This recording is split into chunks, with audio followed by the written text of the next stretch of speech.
the day Russia walked away, and why no one is talking about what comes next. Let me take you back to July 25, 2024. That was the day Russia officially suspended its participation in the so-called nuclear safety talks with the United States. Now, on the surface, this might sound like just another diplomatic spat in an already strained relationship. The State Department called it irresponsible. The White House issued a stern statement about escalatory risks. CNN ran a segment with a retired general warning about nuclear brinkmanship. And that was that. Another day, another geopolitical headline buried under the weight of domestic scandals and election year noise. But here's the: I've spent the last 3 decades studying great power competition, and I can tell you with absolute certainty that this wasn't just another diplomatic maneuver. This was a signal. A deliberate, calculated step in a much larger game, one that most Western analysts are either too afraid or too ideologically blinkered to acknowledge. And if you think this is just about nuclear safety, you're missing the forest for the trees. Let me tell you what's really happening. The official what they want you to believe. According to the standard Western account, Russia's decision to freeze these talks is just another example of Putin's recklessness. The official line goes something like: after years of U.S. efforts to maintain strategic stability, Russia has once again demonstrated its unwillingness to engage in good faith diplomacy. Despite American offers to discuss nuclear risk reduction, Moscow has chosen confrontation over cooperation. This move comes as Russia faces increasing isolation due to its war in Ukraine, and it reflects Putin's broader strategy of using nuclear threats to extract concessions from the West. The evidence cited is: Russia has repeatedly violated arms control agreements. Putin has made thinly veiled nuclear threats since the start of the Ukraine war. The U.S. has proposed multiple off-ramps, including discussions on New START extension, but Russia has refused. NATO officials warn that Russia's nuclear posture is becoming more aggressive, with increased exercises and rhetoric. On the surface, this narrative holds water. The data does show that Russia has been pulling back from arms control frameworks. The rhetoric has been escalatory. And yes, Putin has used nuclear signaling as a tool of coercion. But, and this is a big but, there's a problem with this narrative. It's incomplete. Worse, it's deliberately incomplete. Because what the official story leaves out is the context, the geopolitical chessboard on which this move is being made. And once you see that, everything changes. Deconstructing the what's really going on. Let's start with the most obvious: why now? Russia didn't just wake up on July 25 and decide to freeze talks. This was a response, one that had been telegraphed for months. And the trigger wasn't some abstract Putin aggression. It was a very specific, very American: the deployment of long-range strike systems in Europe. Back in April, the U.S. quietly began fielding the Typhoon missile system in Germany. Now, the Typhoon isn't just another piece of military hardware. It's a game-changer, a ground-launched system capable of firing both Tomahawk cruise missiles and the new SM-6, which can hit targets up to 2,500 kilometers away. That puts Moscow within striking distance from Central Europe. And here's these systems are not covered by New START or any other arms control treaty. Russia has been warning about this for years. In 2020, when the U.S. withdrew from the INF treaty, Putin explicitly stated that Russia would respond if the U.S. deployed intermediate-range missiles in Europe. The Biden administration dismissed these warnings as bluster. Then, in 2023, the U.S. announced plans to deploy Typhoons in Germany by 2026. Russia's response? A series of nuclear drills, including the deployment of tactical nukes to Belarus. Now, here's where it gets interesting. The U.S. insists these systems are defensive. But let's be real, there's no such thing as a purely defensive weapon when you're talking about first strike capability. A Tomahawk launched from Germany could hit Moscow in under 10 minutes. That doesn't just change the strategic balance, it shatters it. So when Russia froze the nuclear safety talks, it wasn't just posturing. It was a direct response to a U.S. move that Moscow sees as an existential threat. And here's the part the media isn't telling: Russia has been trying to negotiate limits on these systems for years. In 2021, Putin proposed a moratorium on intermediate-range missile deployments in Europe. The US rejected it.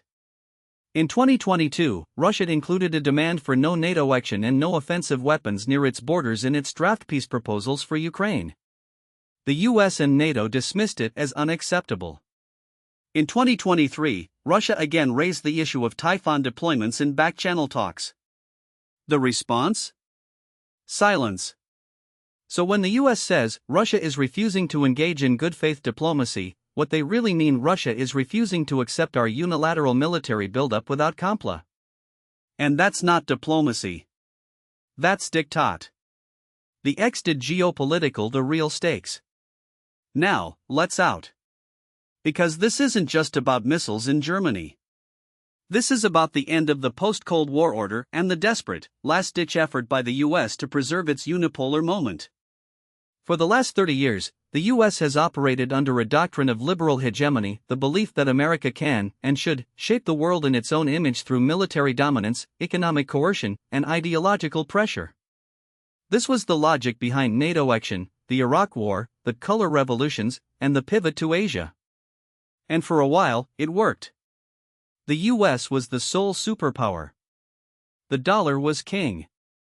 The rules-based order seemed unassailable. But then came the 2008 financial crisis, the rise of China, the failure in Afghanistan, the Ukraine war, and the emergence of a multipolar world. Suddenly, the US found itself in a position it hadn't been in since 1991, fighting to maintain its dominance against two near-peer rivals, Russia and China, simultaneously. And that's where the real geopolitical game is being played. The Russia-China a marriage of necessity. For years, Western analysts dismissed the Russia-China partnership as a marriage of convenience. But that's no longer true.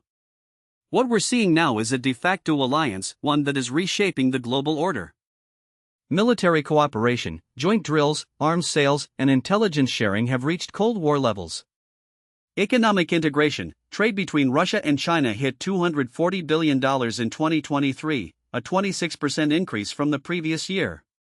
The power of Siberia 2 pipeline will double Russian gas exports to China. Financial de-dollarization, both countries are aggressively moving away from the dollar, using yuan and ruble settlements for trade. Diplomatic coordination, Russia and China have vetoed multiple UN Security Council resolutions together, blocked Western initiatives, and presented a united front on issues like Taiwan and Ukraine. This isn't just a temporary alignment. It's a long-term strategic partnership, one that directly challenges US dominance in Eurasia. The US. Containment 2.0. The US strategy has been contain Russia in Europe, contain China in Asia, and prevent the two from linking up. This is the logic. NATO action. AUKUS in the Quad. Economic warfare. Proxy wars. But here's this strategy is failing. Ukraine, despite $175 billion in aid, the war is at a stalemate, with Russia making slow but steady gains. China, despite sanctions and export controls, China's semiconductor industry is advancing, its military is modernizing, and its economic influence is growing. The global south, countries like India, Brazil, South Africa, and Saudi Arabia are refusing to pick sides, instead playing the US and China off each other. And now, with Russia freezing nuclear talks, we're seeing the next phase of this escalation by design. Military and strategic, the coming storm. Let's talk about what this actually means for the balance of power. 1. The return of first strike risk. During the Cold War, the US and USSR operated under a doctrine of mutually assured destruction, the idea that neither side would launch a first strike because it would guarantee their own annihilation. This created a stable, if terrifying, equilibrium. But that equilibrium is breaking down. US advantage in conventional precision strike. The US has thousands of long-range precision missiles that can hit Russian command centers, nuclear silos, and leadership bunkers with near-perfect accuracy. Russian nuclear parity at risk. Russia's nuclear arsenal is aging. Its early warning systems are vulnerable to cyber and electronic warfare. And its command and control is centralized, making it susceptible to decapitation strikes. The Typhoon problem, as I mentioned earlier, these systems in Germany dramatically reduce warning time for a Russian nuclear response. If the US ever launched a first strike, Russia might have as little as 5 to 7 minutes to decide whether to retaliate. This is why Russia has been doubling down on tactical nukes, smaller, more usable nuclear weapons designed to escalate to de-escalate. The logic is if Russia believes a conventional war could turn nuclear, it has an incentive to use nukes first to force a ceasefire. And that's the real danger, a return to 1962 level brinkmanship, but with 21st century weapons. 2. The Ukraine war as a proxy for great power conflict. Most Western analysts still see Ukraine as a local conflict. But that's a dangerous misreading. For Russia, Ukraine is existential. It's preventing NATO action, securing its western flank, maintaining control over key resources. For the US, Ukraine is not about Ukraine. It's weakening Russia, demonstrating NATO's relevance, testing new weapons. And here's the unspoken truth: the US doesn't want Ukraine to win. It wants the war to drag on. Why? Because a prolonged conflict serves US. It bleeds Russia. It ties down European resources. It justifies NATO action. It creates a permanent enemy. But there's a huge risk: escalation. Phase 1, US provides long-range missiles. Phase 2, Russia strikes supply lines in Poland and Romania. Phase 3, NATO responds with airstrikes on Russian territory. Phase 4, Russia uses tactical nukes to force a ceasefire. This isn't some doomer scenario. It's a plausible escalation ladder, one that both sides are actively preparing for. 3. The China-Taiwan is the next flashpoint. Now, let's talk about China. Because what's happening in Ukraine is just the opening act. The US has made it clear that Taiwan is the next battleground. And just like with Ukraine, the strategy is provocation by design. Pelosi's 2022 Taiwan visit. Biden's repeated strategic ambiguity gaffes. AUKUS in the Quad. Semiconductor bans. China, for its part, has been patient. But that patience is wearing thin. Military drills around Taiwan. Economic coercion. Diplomatic isolation. And here's the key insight: China is watching Ukraine closely. If Russia wins, China will be emboldened to move on Taiwan. If Russia loses, China will accelerate its military buildup to ensure it doesn't suffer the same fate. Either way, the US is sleepwalking into a two-front war, one it cannot win. The domestic political why this is happening now. Now, let's talk about the elephant in the room: American domestic politics. Because none of this happens in a vacuum. The US foreign policy establishment is not a monolith. It's a fractured, ideological battleground, and the decisions being made today are as much about internal power struggles as they are about global strategy. 1. The blob versus the realists. There are two dominant factions in US foreign policy. The blob, this is the bipartisan establishment, think Sullivan, Blinken, Nuland, McConnell, Romney. They believe in American primacy, NATO action, regime change, and economic warfare. Their worldview is ideological: democracy versus autocracy, good versus evil. The realists, this is the small but growing faction, think Mearsheimer, Walt, Colby, power, not ideology, determines outcomes. Right now, the blob is in charge. And they're doubling down on a strategy that has failed for 30 years. 2. The 2024 election factor. Here's where it gets really interesting. The Biden administration is desperate to avoid a foreign policy disaster before November. But they're also trapped by their own rhetoric. If they push too hard in Ukraine, Russia could escalate. If they back down, they'll be accused of weakness. If they pivot to China, they'll be criticized for abandoning Ukraine. So what do? They kick the can down the road. More weapons to Ukraine. More sanctions on Russia. More rhetoric about democracy versus autocracy. This is not a strategy. It's political theater. And the real danger is that the blob doesn't understand the risks. They think they can manage escalation. They think Putin is bluffing. They think China won't act. They're wrong. 3. The role of the military-industrial complex. Let's not forget the real driver of U.S. foreign money. The defense industry is booming. Lockheed Martin's stock is up 50% since 2022. Raytheon's profits have doubled. And the lobbying machine is working overtime to ensure the war machine keeps running. $175 billion for Ukraine. $886 billion defense budget. AUKUS in the Quad. This is not about national security. It's about shareholder profits. And the tragic irony? The more the US escalates, the more unstable the world becomes, which justifies more spending. It's a self-fulfilling prophecy. Scenario: what comes next? So where does this all lead? Let's game out the three most likely scenarios. Scenario 1: controlled escalation. In this scenario, the war in Ukraine drags on for years, but neither side wins a decisive victory. The US keeps arming Ukraine, but not enough to break Russian lines. Russia keeps grinding forward, but not enough to take Kyiv. Occasional NATO-Russia clashes.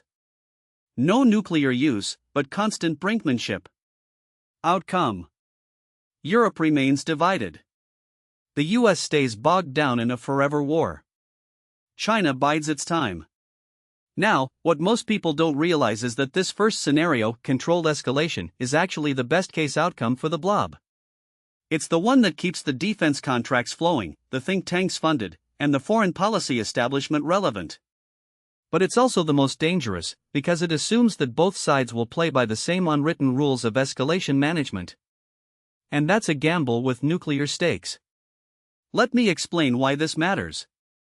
The US and NATO have spent decades operating under the assumption that Russia will always back down when faced with overwhelming force. That's how we got the Cuban Missile Crisis playbook, brinkmanship with a safety valve. But Putin isn't Khrushchev.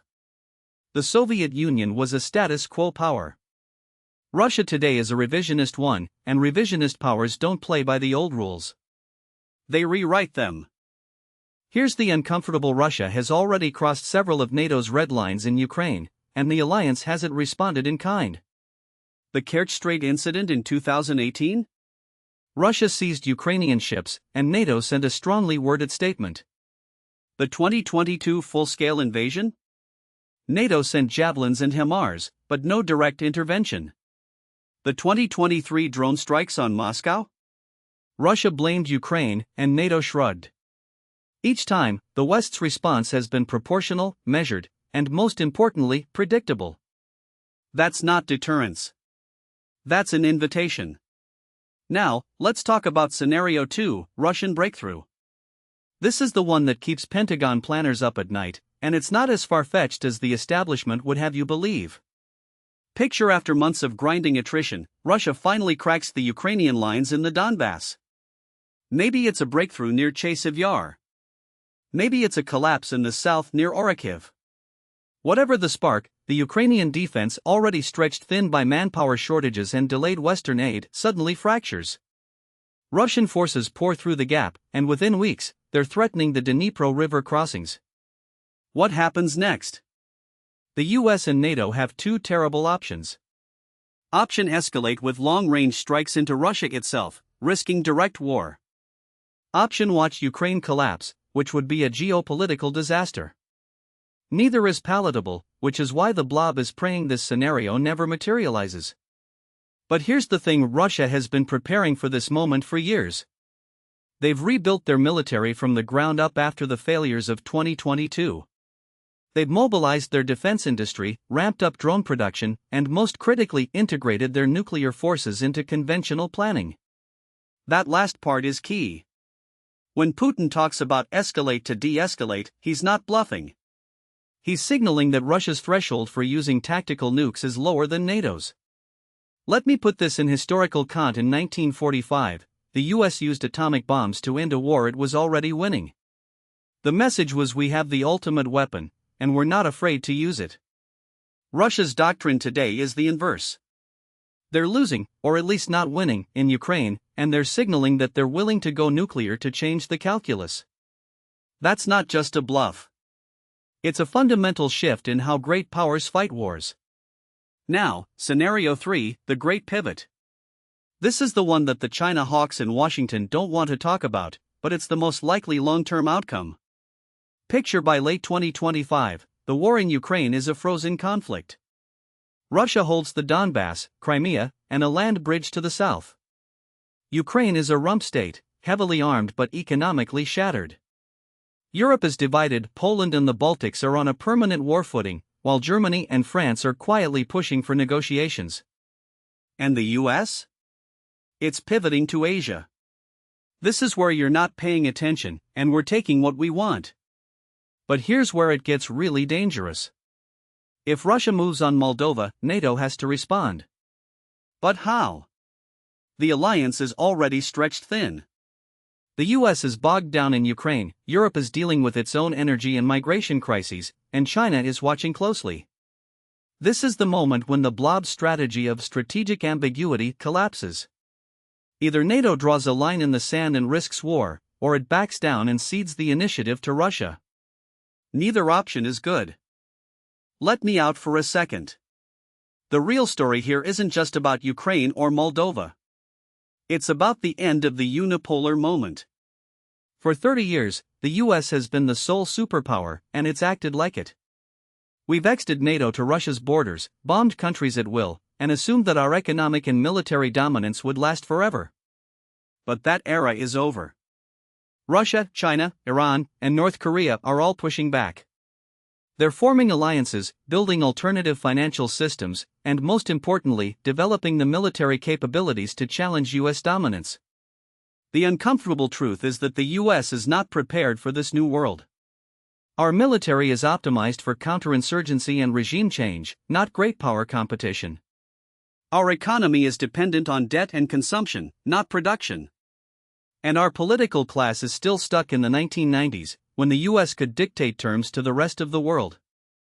That's not the case anymore. So where does this leave us?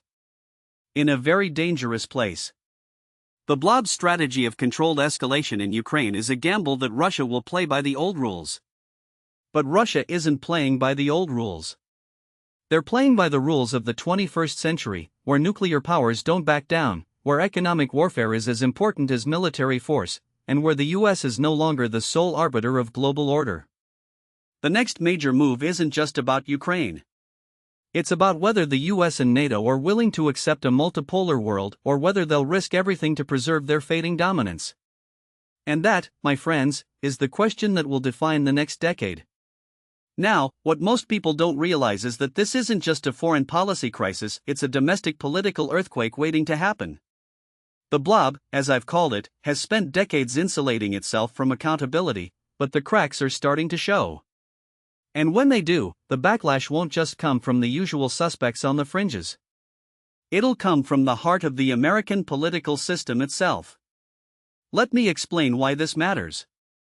The US has been running on autopilot since the end of the Cold War, assuming that military and economic dominance were permanent fixtures of the global order. But that assumption was always built on sand. The 2008 financial crisis should have been the wake-up call. The Afghanistan withdrawal should have been another. Yet here we are, still acting as if the US can afford to fight proxy wars in Eastern Europe while ignoring the rot at home. The numbers don't lie. The US national debt is now over $34 trillion, nearly 120% of GDP, and climbing. Defense spending accounts for roughly half of all discretionary federal spending, yet the Pentagon hasn't passed an audit in decades. Meanwhile, China's military budget has grown by over 700% since 2000, and Russia, despite sanctions, has managed to modernize its nuclear arsenal and develop hypersonic weapons that render much of America's missile defense obsolete. Here's the uncomfortable: the American public is not prepared for the sacrifices that great power competition demands. The post-9/11 wars were sold as quick, decisive conflicts. Instead, they became generational quagmires. Now, the blob is trying to sell Ukraine as a similar cause, noble, necessary, and winnable. But the public is tired. A Pew Research poll from last year found that 48% of Americans believe the US is doing too much to help Ukraine, up from 31% in 2022. That's not isolationism, it's exhaustion. And it's a warning sign that the political class is dangerously out of touch with the mood of the country. Now, let's talk about the domestic political dimensions. The 2024 election is shaping up to be a referendum on America's role in the world, whether the establishment wants it to be or not. Trump's rise in 2016 was, in part, a rejection of the blob's foreign policy consensus. His rhetoric about ending endless wars and negotiating with adversaries wasn't just populist bluster, it was a direct challenge to the bipartisan elite that had spent decades exting NATO, toppling regimes, and assuming American primacy was non-negotiable. The blob responded by framing Trump as a Russian asset, a narrative that culminated in the first impeachment and the Mueller investigation. But here's the more the establishment tried to discredit Trump, the more his base dug in. And now, with the war in Ukraine dragging on and the economy still struggling with inflation, that dynamic is repeating itself. Biden, for all his talk of restoring alliances and defending democracy, is caught in a trap. If he escalates in Ukraine, he risks alienating a war-weary public. If he backs down, he hands Trump and the Republicans a cudgel to beat him with. The blob's solution? Double down on the status quo. More weapons to Ukraine. More sanctions on Russia. More rhetoric about defending the rules-based order. But that's not a strategy, it's a prayer. And prayers don't win wars. Let's look at the historical parallels. In 1968, Lyndon Johnson was destroyed by the Vietnam War. His approval ratings collapsed, and he was forced to withdraw from the presidential race. The war didn't end, but the political will to fight it did. Fast forward to 2006, when the Iraq War became so unpopular that the Democrats took back Congress on a wave of anti-war sentiment. The blob learned a lesson from never let the public see the costs of war. So they outsourced the fighting to proxies, drones, and special forces. But Ukraine is different. The costs are visible. The weapons shipments are front-page news. The economic fallout, higher energy prices, inflation, is impossible to ignore. And the public is noticing. Now, imagine this: Russia launches a major offensive in the spring, pushing Ukrainian forces back and capturing more territory. The US responds by sending ATACMS, F-16s, and more long-range missiles. Russia retaliates by targeting NATO supply lines in Poland or Romania. A NATO soldier is killed. The blob demands a response.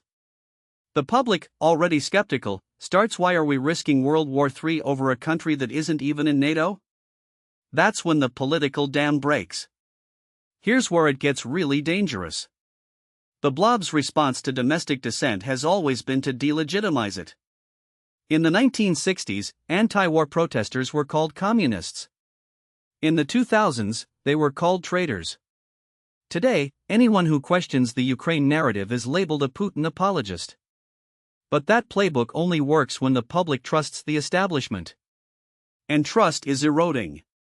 A Gallup poll from last year found that only 20% of Americans have confidence in the federal government to handle international problems. That's a historic low. The blob can try to silence dissent, but it can't silence the math. The US can't afford to fight a two-front war against Russia and China while its debt spirals out of control. Something has to give. So what happens next?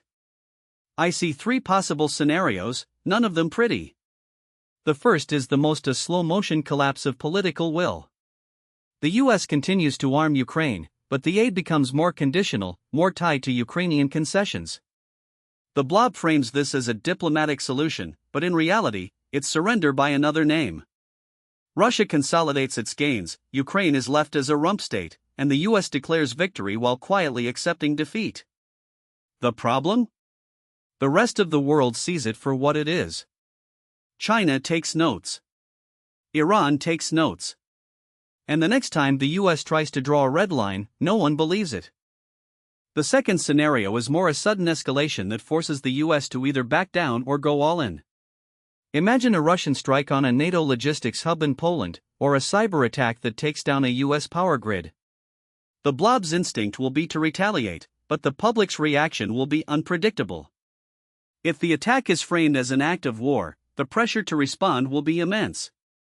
But if the public sees it as another step in a conflict they never wanted, the backlash could be just as fierce. This is the scenario where things spiral out of control, where a miscalculation or a miscommunication leads to a direct NATO-Russia clash. The third scenario is the most: a domestic political realignment that forces a fundamental rethink of U.S. foreign policy.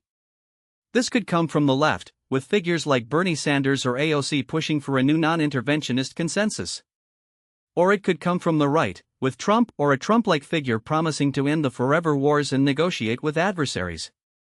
Either way, the blob would fight it tooth and nail. They'd call it appeasement. They'd call it surrender. But the public might just call it common sense. Let me be, none of these scenarios are good for the US or for global stability. But the status quo is unsustainable. The blob's strategy of controlled escalation assumes that Russia will eventually fold under economic and military pressure. But Russia has survived worse. The Soviet Union collapsed in 1991, but Russia didn't. It adapted. It learned. And now, under Putin, it's playing a long game, one where the US is the declining power, not the rising one. The real question isn't whether the US can afford to keep funding Ukraine. It's whether the US can afford not to rethink its entire approach to the world. The unipolar moment is over. The question is whether America's political class will accept that reality, or whether they'll keep pretending that the old rules still apply. History suggests they'll do the latter. And that, my friends, is how empires fall. Not with a bang, but with a whimper.